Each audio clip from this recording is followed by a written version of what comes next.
My name is doctor सरिता कुमार। आज मैं पढ़ानी हूँ जनांकी संरचना डेमोग्राफी। क्या है डेमोग्राफी? क्या है जनांकी को क्या है इंग्लिश में क्या कहा जाता है? डेमोग्राफी। ये हमारा उपशास्त्री द्वितीय वर्ष के पाठ्यक्रम अंतर्गत आता है। अब जनांकी क्या है आपको समझिए। जनांकी संरचना कहेंगे क्या? जनांकी कहेंगे क्या? ठीक है, ये मान लीजिए हमारा देश है। ठीक, ये हमारा देश है, इसमें बहुत सारे लोग निवास करते हैं। सही है। अब क्या है, इस वजह से इसको हम बांटते हैं लिंग के आधार पे, धर्म के आधार पे, कितने इसमें निवास जो करते हैं उसके बारे में चर्चा कर रहे हैं। उसका क्या है, जब मेल के बाद मेल फीमेल यानी लिंग के आधार पर उसको बांटेंगे। उसके बाद कितने बेरोजगार हैं, कितने रोजगार, कौन सरकारी नौकरी में है, कौन अर्ध सरकारी नौकरी में। तो क्या इन सभी चीज़ों का सुव्यवस्थित अध्ययन ही जनांकी संरचना जनांकी कहलाया जाता है। ठीक है, समझ गए होंगे।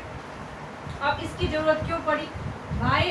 कोई भी सरकार जो होता है कानून बनाता है, क्या बनाता है, कोई नियम जनता के लिए जो उनकी व्यवस्था सुव्यवस्थित रखने के लिए, उनको उनका जीवन सुचारू रूप से चले, तो क्या करता है जनांकी संरचना यानी जो सर्वेक्षण होता है, जो लोग डाटा इकट्ठा करने के लिए जाते हैं, जिसको जनसंख्या निर्माण करने के लिए जाते हैं, जनसंख्या के बारे में जानकारी के लिए जो सर्वे के लिए जो लोग जाते हैं, तो क्या करते हैं उनके पास परफॉर्मा होता है, वो कैटेगरी वाइज कितने उस घर में मेल हैं, निर्वाचन आयोग जो सर्वेक्षण करवाता है कितने मेल होते हैं, कितने फीमेल है उस घर में, कौन सरकारी नौकरी में है, कितने बेरोजगार हैं, या कितने मृत्यु जन्म। जिसमें क्या था, आप जो निर्वाचन आयोग जो सर्वेक्षण करवाता है लोगों का, उसमें कहता है सरकार के पास डाटा इकट्ठा होता है, डाटा इकट्ठा हो जाता है। उस डाटा के आधार पर लोगों की सुविधा अनुसार क्या कहता है सरकार कानून बनाता है या योजनाएं बनाती हैं कि हम अपने जनता का विकास, क्योंकि उनके पास सही आंकड़ा व्यवस्था है, आंकड़ों की जानकारी होती है कि किस जगह पर कितनी जनसंख्या मेल की है, कितनी फीमेल की है, कितनी मृत्यु दर है, और कितने सरकारी में और सरकार में। इन सभी के क्या होते हैं, उन आंकड़ों से निर्वाचन आयोग के जो जनगणना करवाती है, जनगणना जो सर्वेक्षण होता है, जनगणना सर्वेक्षण, उसके आधार पर इन सभी चीज़ों के बारे में उन्हें डाटा इकट्ठा, तब उनको योजना बनाने में, उनके लिए कोई व्यवस्था करने के लिए क्या होता है, उनके योजना बना कोई प्रस्तावना योजना बनाने के लिए फ़ायदा होता है। उन्हें जनसंख्या के बारे में सही से जानकारी, उस क्षेत्र के बारे में, उस जगह के बारे में उन्हें जनसंख्या सर्वेक्षण के द्वारा सभी चीज़ों के बारे में। आप सुनेंगे जनसंख्या कहेंगे किसे भाई, यानी जनांकी संरचना भाई किसे कहेंगे, इसका अर्थ क्या हुआ, जनसंख्या का सुव्यवस्थित अध्ययन या जनसंख्या का व्यवस्थित तथा क्रमबद्ध अध्ययन जनांकीय कहलाता है। क्या कहा भाई, इन्होंने क्या कहा, जनसंख्या का क्या कहा, सुव्यवस्थित अध्ययन। मैंने अभी बताया कि उन सभी चीज़ों का, जैसे लिंग, आयु, धर्म, इन सभी चीज़ों का सुव्यवस्थित अध्ययन यानी क्रमबद्ध अध्ययन क्या कहला है, जनसंख्या का व्यवस्थित तथा क्रमबद्ध अध्ययन ही जनांकीय संरचना या जनांकी कहलाता है। ठीक है, आगे बढ़े। अब क्या है भाई, एक समूह के लोगों की विस्तृत व्यक्ति विशेषताओं, जैसे एक समूह, मान लीजिए कि आप सर्वेक्षण जो है जनसंख्या सर्वेक्षण जो किया जाता है, तो एक समूह को लेकर, माने एक समूह के बारे में डाटा इकट्ठा करना था, क्या उसके लिए व्यक्ति क्या था, व्यक्तिगत विशेषता यानी व्यक्तिगत उस परिवार के, उस समूह की व्यक्तिगत विशेषता पर जोड़ दिया। क्या क्या होता है, जैसे उस समूह में लिंग के बारे में, कितने फीमेल हैं, कितने मेल में हैं, ठीक है, आयु कितने, 10 से 14 वर्ष के बाद कैटेगरी बांटा जाता है, एज बाय एज, 10 से 14, 15 से 17 ऐसे करके एज कैटेगरी बांटा जाता है। क्या आयु हो गया, ठीक, वैवाहिक स्थिति, उस समूह में कितने विवाहित हैं, कितने अविवाहित हैं, उसके स्थिति यानी उनकी पारिवारिक स्थिति कैसी है, शिक्षा को उनको कहाँ से मिला, कितनी तो एजुकेशन है, उसका क्या है, उनका व्यवसाय क्या है, उनका व्यवसाय क्या, यानी उनकी जो आर्थिक व्यवस्था जो चल रही है, घर की जो व्यवस्था चल रही है, उनकी जो व्यवसाय है क्या, आदि पर किया गया वितरण है। क्या है, यहाँ क्या है,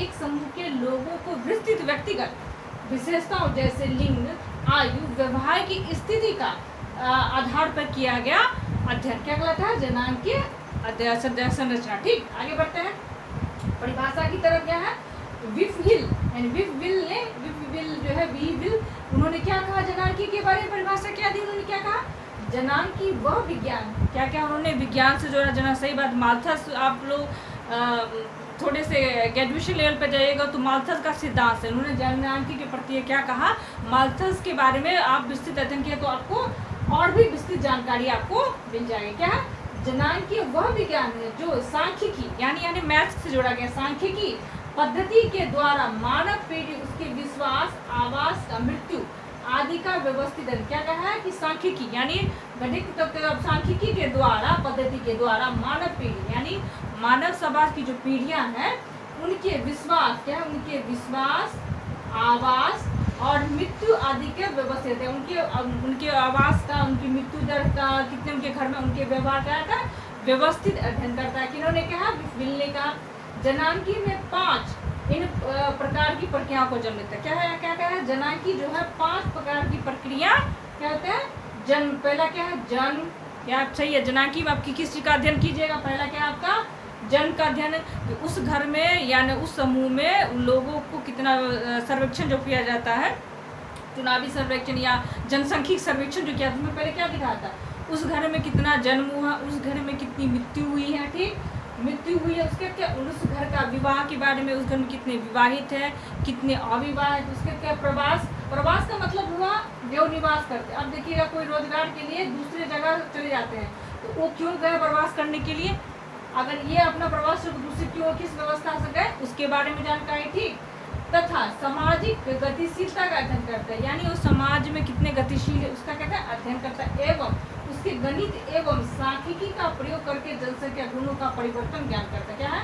गणित के द्वारा, मैथमेटिक्स के द्वारा सांख्यिकी का प्रयोग करके जनसंख्या के गुणों का परिवर्तन का ज्ञान करते हैं। ये हो गया आपका जनसंख्या जनांकीय संरचना के बारे में अध्ययन, ठीक है, उनकी परिभाषा हो गई। अब आगे बढ़ते हैं। क्या यानी जनांकीय संरचना यानी इनको डेमोग्राफी, इंग्लिश में क्या कहा जाता है? इंग्लिश में डेमोग्राफी। क्या है? ये यूनानी शब्द का क्या है? यूनानी यानी या ग्रीक की भाषा से लिया गया है, ठीक है। डेमो यानी जन लोग, उनका डेमो का अर्थ क्या हुआ? जन या लोग, ठीक। डेमो का अर्थ हुआ जन या लोग। उसका क्या है? ग्राफिक मैंने वर्णन लोगों का वर्णन या जनता के विषय में लिखना या अंकित करना। अब क्या है? सर्वेक्षण के द्वारा, गणना के द्वारा आप जो अंकित करते हैं, लोगों का वर्णन करते हैं, लोगों के जो संख्या के बारे में वर्णन करते हैं, उसे क्या करते हैं? जनांकी यानी जनांकी संरचना, ठीक है। अब इसकी आवश्यकता क्यों पड़ी? पहला है क्या है? राज्य के कार्यों के विस्तार होने के कारण। अब क्या है? राज्य में जो कार्यकलाप क्रियाएं हो रही हैं, कार्यकलाप जो उनके कार्य के विस्तार, उसको विस्तार देने के लिए, ठीक है, कारण विस्तृत सुचारू संचालन हेतु। अब क्या है? सरकार जो कार्यक्रम बनाती है, जो नियम बना रही है जनता को भलाई के लिए, तो वो सही से चल रहा है कि नहीं, सुचारू रूप से चल रहा है कि नहीं, तथा आंकड़े जो है, सामाजिक आंकड़ा जो है, जनसंख्या, अर्थव्यवस्था के विभिन्न पक्षों से संबंधित मात्रांक यानी गुना, यहाँ मैथ्स का प्रयोग किया है, मात्रांक तथा सुव्यवस्थित और नियमित एकत्रित करके हेतु जनसांख्यिकी का ऐसे विषय की आवश्यकता महसूस हुई। अब क्या हुआ? सरकार जो योजनाएं बताती हैं उसको सही से जानकारी होगा तभी ना किसी चीज़ के बारे में आपको सही से योजना देगा, क्योंकि आपके पास जनसंख्या होगा तभी आधार पर उनको सरकार डाटा रहता है, उस आधार पर वो कोई योजना बनाती रहता है। पक्षों के संबंधित मात्रा तत्व को सुव्यवस्थित, नियमित और एकत्रित करके यानी आंकड़े एकत्रित करते हैं, उस आधार पर योजनाएं बनाते हैं और जनसांख्यिकी या ऐसी विषय की आवश्यकता महसूस की गई। यानी अगर आपको डाटा सही हो तो आप किसी चीज़ के लिए बारे में सही से योजना बनाते हैं, इसलिए इसकी आवश्यकता हुई, ठीक है। उसका क्या है? जनसांख्यिकी आंकड़े राज्य के नीति निर्माण, आर्थिक विकास की योजना का निर्माण, क्रियान्वयन के लिए महत्वपूर्ण है। अब क्या है? आंकड़े, जनसांख्यिकी आंकड़े क्यों जरूरत है भाई? इसलिए जरूरत है कि आर्थिक नीति आयोग के जो आर्थिक निर्माण होते हैं, उनके निर्माण जो होते हैं, राज्य सरकार के जो नियम होते, कानून होते हैं, उन निर्माण के लिए, यानी आर्थिक विकास के लिए और योजना के लिए, यानी आप जो कोई योजना बना रहे हैं उसके विकास के लिए कि भाई हमारा योजना जो बना क्रियान्वित हो रहा है कि नहीं हो रहा, तो आपके पास सही आंकड़े होंगे, जनसंख्या का संबंधित सही आंकड़े होंगे, मेल फीमेल सभी चीज़ों की आपके पास जानकारी होगी तभी के आधार पे माना जाएगा, तभी आप योजना सही से बना सकेंगे। तो क्योंकि इसलिए आवश्यकता पड़ी कि सही जानकारी होगी कि किस जगह पर कितनी महिलाएं हैं, कितने पुरुष हैं, तो उसी आधार पर योजना बनाएंगे और क्रियान्वयन करेंगे। क्या है? निर्माण क्रियान्वयन के लिए महत्वपूर्ण होते हैं।